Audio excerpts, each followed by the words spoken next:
The Law of One, Book 1, Part 35, Session 16 continued. Questioner: Thank you very much. Can you tell me how the Confederation of Planets was formed and why? I am Ra. The desire to serve begins in the dimension of love or understanding, to be an overwhelming goal of the social memory complex.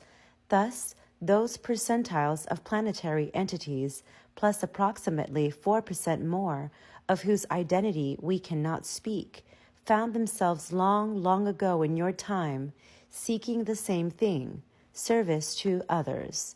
The relationship between these entities as they entered an understanding of other beings, other planetary entities, and other concepts of service was to share and continue together these commonly held goals of service. Thus, each voluntarily placed the social memory complex data in what you may consider a central thought complex available to all. This then created a structure whereby each entity could work in its own service while calling upon any other understanding needed to enhance the service. This is the cause of the formation and the manner of the working of the Confederation.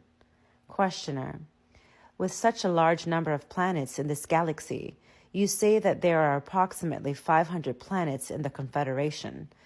There seems to be a relatively small number of Confederation planets around. Is there a reason for it? I am Ra. There are many confederations. This confederation works with the planetary spheres of 7 of your galaxies, if you will, and is responsible for the callings of the densities of these galaxies. Questioner: Would you define the word galaxy as you just used it? I am Ra. We use that term in the sense as you would use star systems. Questioner: I'm a little bit confused as to how many total planets the confederation that you are in serves. I am Ra. I see the confusion. We have difficulty with your language. The galaxy term must be split. We call galaxy that vibrational complex that is local. Thus, your sun is what we would call the center of a galaxy. We see you have another meaning for this term. Questioner: Yes, in our science, the term galaxy refers to the lenticular star system that contains millions and millions of stars.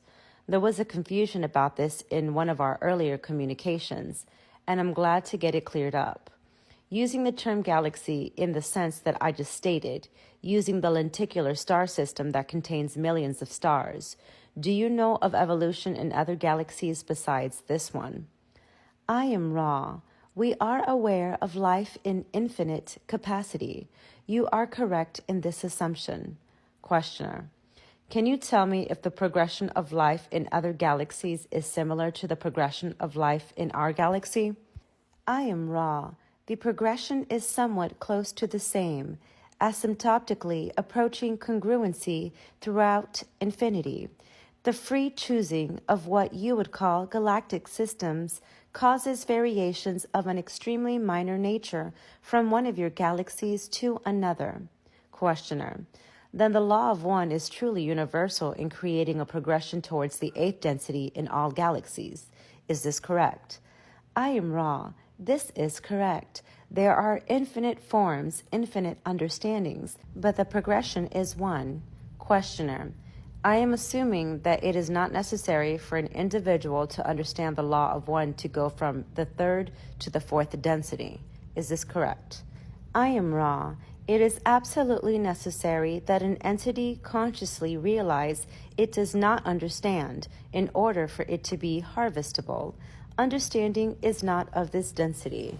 Questioner: That is a very important point. I used the wrong word. What I meant to say was that I believe that it was not necessary for an entity to be consciously aware of the law of one, to go from the 3rd to the 4th density. I am Ra. This is correct.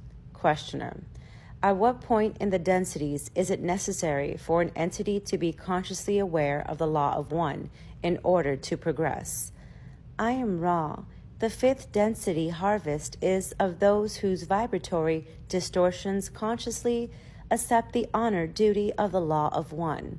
This responsibility, honor, is the foundation of this vibration. Questioner: can you tell me a little more about this honor responsibility concept? I am Ra. Each responsibility is an honor, each honor a responsibility. Questioner: thank you. Is it possible for you to give a short description of the condition in the fourth density? I am Ra. We ask you to consider as we speak that there are not words for positively describing fourth density. We can only explain what is not and approximate what is. Beyond fourth density, our ability grows more limited until we become without words. That which fourth density is not, it is not of words unless chosen. It is not of heavy chemical vehicles for body complex activities. It is not of disharmony within self. It is not of disharmony within peoples. It is not within limits of possibility to cause disharmony in any way. Approximations of positive statements. It is a plane of type of bipedal vehicle which is much denser and more full of life. It is a plane wherein one is aware of the thought of other selves. It is a plane wherein one is aware of vibrations of other selves. It is a plane of compassion and understanding of the sorrows of third density. It is a plane striving towards wisdom or light. It is a plane wherein individual differences are pronounced, although automatically harmonized, by group consensus.